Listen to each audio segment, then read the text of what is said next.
O que fez então Adão transgredir contra aquilo que o Senhor o aconselhou a não fazer? O que é que fez Adão sair desse conforto? E agora eu queria que você pensasse um pouquinho como deve se sentir o homem Adão ao ser expulso do paraíso.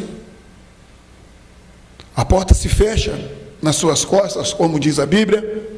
Olha para o paraíso, Adão olha para o paraíso juntamente com Eva e fala: puxa vida, a gente estava naquela vidinha boa lá, né? Você foi, para que nós fomos fazer, né? Que besteira foi que nós fomos cometer? Você já parou para pensar nisso? Ou alguma vez na sua vida você se viu nessa situação? Talvez no emprego, muito tempo que você tinha, porque o homem ele é assim, né? A gente luta tanto, né? Falou, aquela empresa ali era tudo que eu queria trabalhar. Daqui a pouco faz 1 ano, faz 2 anos, faz 3 anos, eu estou muito tempo por aqui, né? Ah, isso aqui não era tão bom como eu pensava. Entrou na nossa vida, na nossa ideia, uma coisa chamada rotina, e as pessoas vivem fugindo disso. Uma das maiores besteiras que eu já ouvi na minha vida, né? São os casais quando vêm para o aconselhamento, eu digo assim: o que você não quer que aconteça no seu casamento? Eu não quero que o meu casamento vire uma rotina. E eu digo: querido, isso é inevitável, né, Luana? Disse para você, não disse? Não vai ter jeito. Eu acho que aqueles aqui que eu fiz o casamento, Luana, Simone, Alain, eu disse para eles: não vai ter jeito. Se você tiver dinheiro, tiver grana e viajar todo dia, você vai ter uma rotina de viagem todo dia. Se você jantar fora todo dia para comer uma comida diferente, você vai ter uma rotina de comida diferente todo dia. Não vai ter jeito. Ou seja, querido, tem coisas na nossa vida que não estão ao nosso alcance, que não está no nosso domínio, não está debaixo da nossa tutela. Não somos nós que demandamos, por mais que nós queremos, não somos nós que controlamos. E o texto que nós estamos vendo nessa noite é justamente um texto que está fora do alcance de controle de cada um de nós. Pedro, ao escrever a sua segunda carta, ele vai falar de falsos mestres, e depois de dar vários conselhos, ele vai falar sobre a vinda do Senhor. Mas quando terminar essa segunda carta, ele dá um conselho, não é uma imposição, mas ele dá um conselho, ele diz: olha, antes vocês cresçam na graça e no conhecimento de nosso Senhor e Salvador Jesus Cristo. Notem, queridos, que Pedro, ao dar esse conselho, ao abrir esse precedente no final da sua carta, ele usa pelo menos uma coisa que ele diz: olha, não vai ter jeito.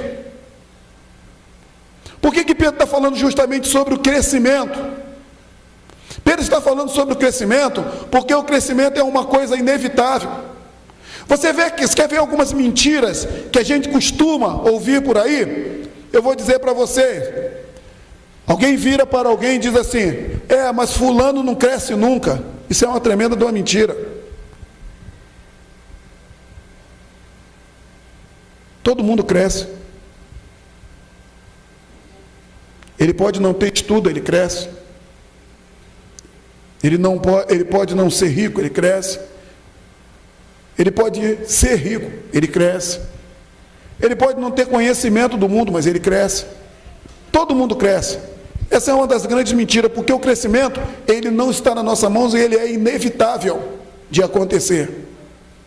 Todos nós vamos ter que crescer. A outra mentira é que as pessoas costumam dizer o seguinte: se conselho fosse bom, não se dava, vendia. E eu disse isso pela manhã e estou repetindo pela noite.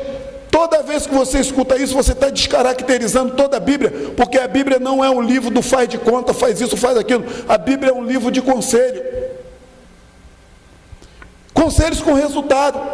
A Bíblia diz: olha, se você fizer dessa maneira, vai acontecer dessa maneira. Se você não fizer, vai acontecer dessa outra maneira. E é outra coisa que não está no nosso controle, porque é inevitável que aconteça dessa maneira. Nós não temos para onde fugir. Por isso que Pedro, ao chegar ao final da sua carta, ao falar de todas essas coisas, ele diz, ó, antes de tudo, você precisa crescer. E sabendo que era inevitável crescer, Pedro diz, você precisa crescer em algumas áreas da sua vida. Sabe aquelas pessoas que você às vezes julga que ela nunca cresceu? Pessoas que às vezes a gente julga que não foi para lugar nenhum, que não fizeram uma faculdade, que não tiveram estudo. O crescimento, querido, ele é uma coisa tão complexa que tem pessoas que crescem para diminuir. Lá em casa nós temos uma briga muito grande, eu e a Marta, que de vez em quando a Marta toca nesse sentido de crescimento, e ela me frustra. Agora mesmo, beirando o mês de dezembro, eu estava todo animado para poder batizar o Arthur, e eu fico contando os dias, né? Sonho como pai, de repente, ver o Arthur formado, né? Qual pai que não sonharia? Eu sonho em fazer um casamento do Arthur, né? Ver o Arthur casado, né? Ver o Arthur encaminhado na vida com a sua faculdade. E a nossa briga lá em casa é porque de vez em quando nossos sonhos são diferentes. A Marta, de ver e mexe, ela fala assim, ai que saudade, como eu queria ver o Arthur ainda bebezinho, como eu queria que ele continuasse bebê. Era tão gostoso. Foi uma coisa prazerosa para nós, né, Marta? Foi muito gostoso. Mas enquanto eu estou sonhando com ele crescido, a Marta ainda está sonhando com ele pequeno. Divergimos nisso, mas sabemos que nada disso está na minha mão nem na mão dela. Ele vai crescer. E a preocupação de Pedro na sua carta é justamente com que tipo de crescimento nós estamos andando. Em que tipo de crescimento nós estamos falando? Em que tipo de crescimento nós estamos pensando? Foi assim no Jardim do Éden, querido. Quando Deus aconselhou a Adão e a Eva, olha, dessa árvore aqui coma para que você viva. Ela dá o seu fruto na estação própria. Porém é o seguinte, dessa outra árvore que está no centro do jardim, tu não come, porque o dia que você comer dela, você vai morrer. Mas se jogou todo o conselho fora. Quando Pedro escreve a sua carta, a mim e a você, e a toda a sociedade que ele estava escrevendo, Pedro tinha uma preocupação, justamente, com o tipo de crescimento que as pessoas estavam tendo. Por isso ele dá todos os conselhos e diz, mas antes de tudo você precisa crescer com qualidade. E as nossas qualidades, às vezes, têm nos levado a lugares muito ruins. Aquilo que nós julgamos que é qualidade para nós. Porque aquilo que nós vivemos é aquilo que nós somos. Aquilo que nós nos importamos é aquilo que é mais precioso para nós. Os nossos tesouros estão ligados àquilo que nós valorizamos. Nós não temos gostos iguais. Então valorizamos mais umas coisas, outros valorizamos outras. Tem gente que tem preferências, tem outros que não. Tem uns que têm sonhos, tem outros que não. Hoje mesmo meu filho perguntava para mim, quando nós saímos daqui, ele estava no carro comigo, a mãe estava no outro carro, ele perguntou para mim, pai, o senhor já teve algum lugar que estava nevando? E eu fui olhar porque ele estava me perguntando aquilo, que ele estava olhando um negócio no celular e estava caindo neve. O senhor já teve? Eu falei, não, pai, ainda nunca foi. Eu já vi cair pedra de gelo, já tomei até na cabeça, né? Caiu no lombo, aquela coisa toda, jogando bola, mas nevando não. Eu perguntei, você gostaria? Eu gostaria. Só que para ele realizar esse sonho, ele vai ter que dar um pulinho fora daqui do Brasil, né? Ou talvez mais perto que ele chegue disso, eu não sei se ainda está assim, no Rio Grande do Sul, né? No inverno, bem caprichado, ali em Gramado. Ou seja, nós temos as nossas preferências. Mas o que Pedro está preocupado não é com o tipo de comida que você vai comer, com o tipo de bebida que você vai consumir, com o suco que você gosta, que você não gosta, com a casa que você gosta, com o tipo de casa que você não gosta, com o cônjuge que você gosta, que você não gosta, o cabelo que você gosta, como ele está arrumado, como ele não está, se você gosta de barba, se você não gosta de barba. Pedro está preocupado com o tipo de conhecimento que você tem adquirido. E quando nós pensamos, querido, nos tipos de conhecimento que nós estamos adquirindo na vida, do mesmo jeito que eu vou lá no paraíso, lá no Éden, e penso em Adão e Eva, eu começo a pensar que tipo de conhecimento que nós adquirimos para nos tornarmos uma geração tão rasa.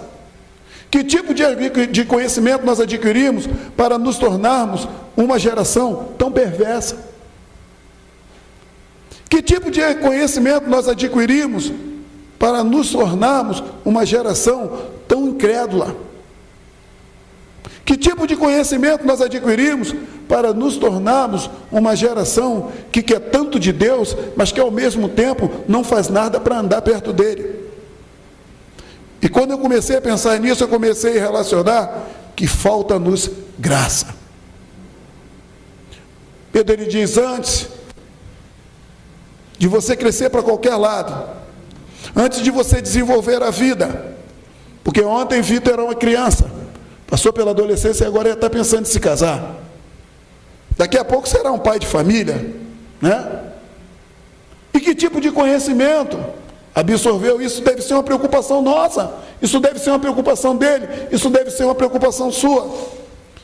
Pedro, então, preocupado com isso, ele diz, olha, primeiro você precisa crescer na graça. E graça de Deus é uma coisa tão interessante, querido, que a graça de Deus, ela não se define, ela não se autodefine nas palavras que muitas vezes nós tentamos defini-la. Nós definimos graça como favor imerecido, mas as nuances da graça, assim como o crescimento, ela nos leva tanto para a perdição, como para estarmos mais perto de Deus. Porque as nuances da graça, ela muitas vezes acontece como eu entendo. As nuances, os caminhos, os traços que eu levo a viver essa graça, é que muitas vezes vai me tornar um desgraçado, sem graça nenhuma. Tem pessoa que tem buscado graça com Deus no meio de troca. Tem pessoas que não querem vida com Deus, e até que estão vivendo uma vida como quem dá mais. Se Deus fizer mais por mim, é para lá que eu vou. Se eu entender que Ele não fez nada por mim, mas eu vou é para o outro lado. Mas nós queremos viver a graça de Deus, queremos estar cheio da graça, porque entendemos que a graça de Deus é só bênção. As pessoas não têm muitas vezes entendido que o sofrimento, ou que no sofrimento, a graça de Deus se manifesta. As pessoas não têm entendido que o manifestar da graça de Deus, muitas vezes ela está quando eu acho que ela não está presente. Mas Deus, na sua infinita misericórdia, Ele nos trouxe a sua graça de uma maneira para que nós entendamos que a graça dele, ela é absoluta.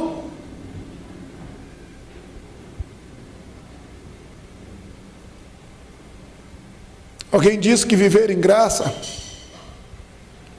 é viver a vida sabendo que a morte é certa.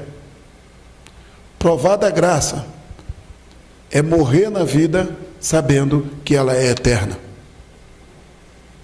Sabe por quê, querido? Porque o crescimento diante de Deus, ele acontece de uma maneira que quer você pare para crescer com Ele, na sua graça ou não, a vida continua. Deus não para o seu plano, Deus não para a sua obra, Deus segue em frente, se você não quiser ouvir esses conselhos. Deus segue em frente se você não quiser trabalhar juntamente com Ele. Fui buscado por aqueles, fui achado por aqueles que me buscavam, e aqueles que não me buscavam, me apresentei para eles. A Bíblia deixa claro que todos terão a oportunidade de ver a Deus e serão indesculpáveis, mas a vida segue. Não há mais tempo para você ficar chorando derrotas, ficar chorando dificuldade. A irmã Lourdes caiu, machucou a clavícula. Nós vamos orar, ela vai se operar. Mas isso não vai paralisar a maioria do país. E do jeito que nós vivemos hoje, não vai paralisar nem as nossas vidas.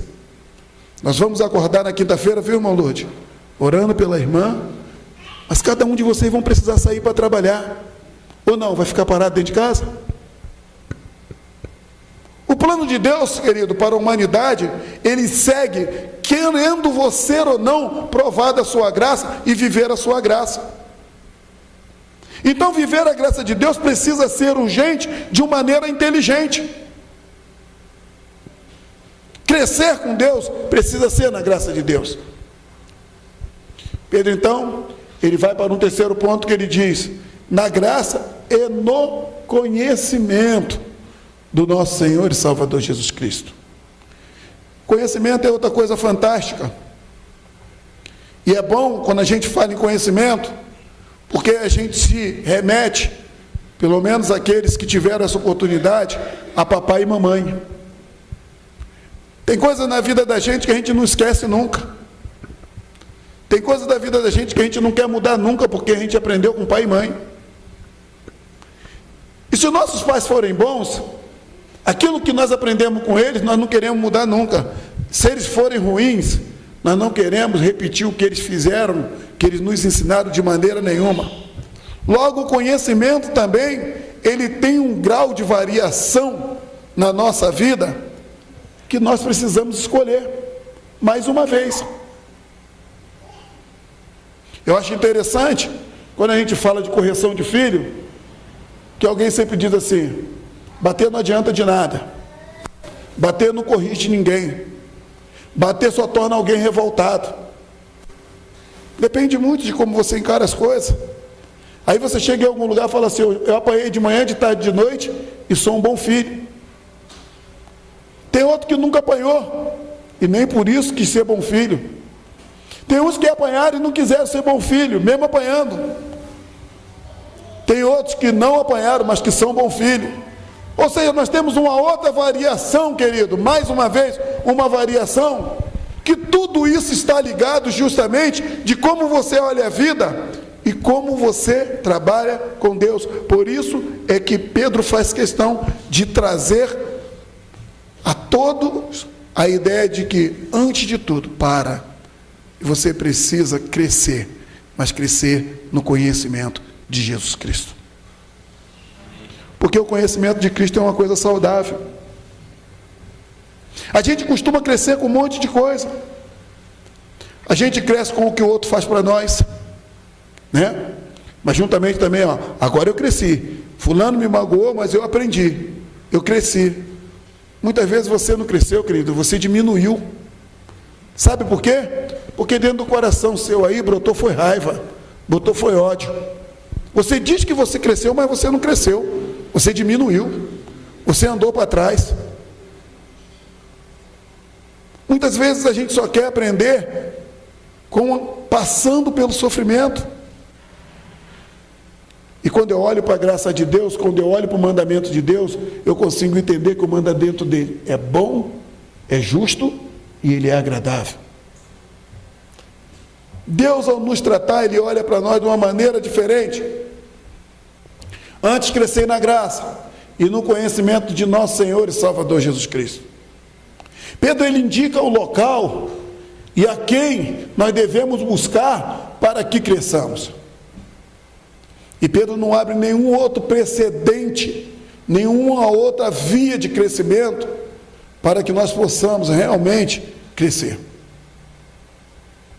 É engraçado como a gente vive as experiências de nossas vidas. É engraçado como muitas vezes nós olhamos e falamos assim: eu passei por isso. Na maioria das vezes a nossa vida está ligada a dinheiro. E a gente fala assim: eu passei por isso, eu não tinha dinheiro para comprar um sapato. E a gente se torna tão inconsequente que a gente quer comprar um sapato para os nossos filhos, um a cada mês. E ele só tem 2 pés. A gente quer comprar uma roupa todo mês, mas ele só vai usar uma de cada vez. Os nossos guarda-roupas às vezes estão abarrotados, que nós não temos lugar para colocar algumas coisas. Mas nós continuamos consumindo. Mas quando nós falamos do conhecimento de Cristo, muitas vezes nós não queremos nos encher desse conhecimento. A ideia de Pedro é que haja na nossa vida um tempo de parada. Que haja na nossa vida um tempo de breque. Sabe, querido, porque às vezes nós caminhamos tanto, nós crescemos tanto, nós andamos tanto por um caminho, e quando nós chegamos lá na frente, nós vemos que na verdade, nós fizemos muito, mas produzimos muito pouco. Você quer ver? Quantas vezes nós temos o orgulho de dizer, eu tenho 20 anos de crente, eu tenho 30 anos de crente, eu tenho 50 anos de crente. E quantas pessoas nós trouxemos à presença do Senhor? Que tipo de fruto nós demos? A quem foi que nós fizemos bem? Quem foi que nós aconselhamos?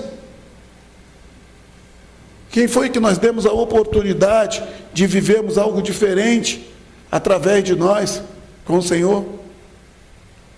Quem reconhece em mim e em você alguém que realmente pode estar transmitindo algo bom da parte de Deus? Você já parou para pensar nisso? Que tipo de paraíso você consegue contemplar quando você olha para trás, como Adão e Eva olhou? Que tipo de vida você pode contemplar quando você olha para trás?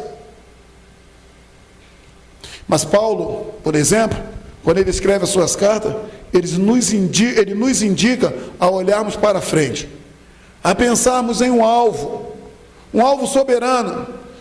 E algo soberano é algo que nós não abrimos mãos, é algo que nós não queremos mudar. E ele indica que esse alvo soberano, Paulo diz que é Cristo Jesus. Pedro, da mesma maneira, ao escrever a sua carta, ele diz, existe um alvo soberano quando se fala de conhecimento, e esse alvo soberano é Jesus Cristo. Querido, nós começamos o ano de 2019, e nós estamos apenas permeando algumas coisas que nós queremos. Isso não é uma crítica, mas eu me lembro que no ano passado, a Luana já tinha desejo de voltar para São Paulo, né? E a Lu falou para mim, quando ela chegou aqui nesse mês, ela falou, desse ano não passa, né? E eu estou contando com ela, final do ano eu estou esperando. Mas eu entendo que algumas coisas não saíram segundo o plano dela. E aí, queridos, para que haja êxito no meu coração, para que haja vitória para mim na minha vida, eu preciso estar debaixo da graça.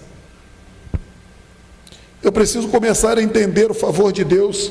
Já que nós entendemos que graça é favor imerecido, nós precisamos entender o favor de Deus. Nós precisamos entender a bênção de Deus sobre nós.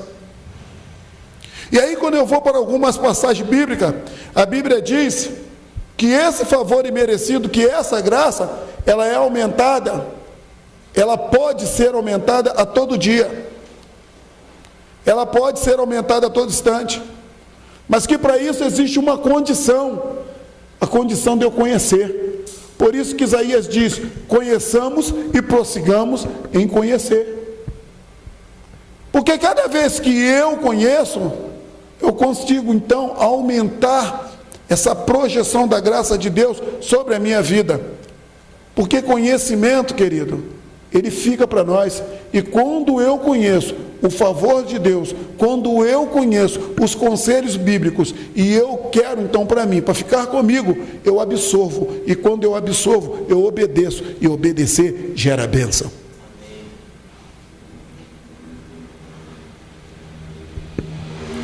Para finalizar, Pedro está dizendo o seguinte: não adianta vocês obedecerem tudo isso que eu vos disse, não adianta vocês observarem tudo isso que eu vos disse, se você não crescer na graça e no conhecimento do nosso Senhor Salvador Jesus Cristo. Infelizmente, querido, tem gente que não cresce para frente, para Deus, nunca. Tem gente que considera que uma vez por semana a gente cultuar o Senhor está bom demais. Estar na presença dele durante 2 horas está bom demais. Eu queria que você começasse a medir esse favor ao contrário. As bênçãos de Deus que você pede para Ele todos os dias,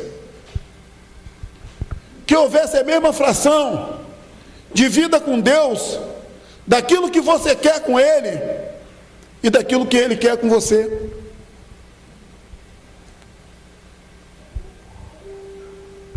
Que você pudesse viver uma vida com Deus à medida que Deus vive contigo.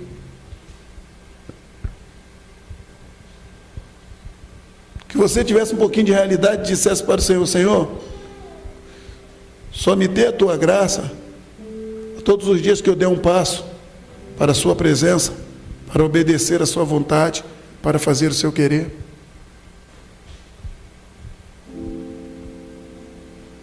Crescer na presença do Senhor, crescer no conhecimento do nosso Senhor Jesus Cristo, é entender que para conhecê-lo nós precisamos buscá-lo todo dia. Nós precisamos interagir com Ele todo dia.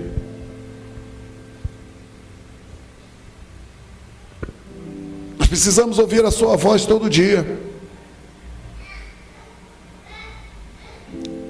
Alguém diz que a gente às vezes se casa com alguém, vive com essa pessoa há tanto tempo e não conhece ela. Mas nós vamos passar a observar um pouco mais. E vida com Deus é casamento. Tanto que Jesus, ele chama a sua igreja para um casamento com Ele. E Ele diz que ela é a noiva dele. Porque o que Deus quer comigo, contigo, querido, é um relacionamento. E o que Ele nos propõe na carta de Pedro é um relacionamento de graça. É um relacionamento de conhecimento. Não relacionamento de crendices. Não relacionamento de religiosidade. Mas um relacionamento realmente de futuro, de conhecimento. Onde eu possa olhar para Ele e saber que Ele realmente é que rege a minha vida. É Ele que realmente controla todo o meu ser. E é o desejo dEle. A vontade de Deus nunca foi que Adão e Eva caíssem e saíssem do paraíso, mas que eles permanecessem. E a vontade de Deus para conosco é nos levar de volta para o paraíso, para vivermos uma vida com Ele, debaixo de graça e de conhecimento de nosso Senhor e Salvador Jesus Cristo.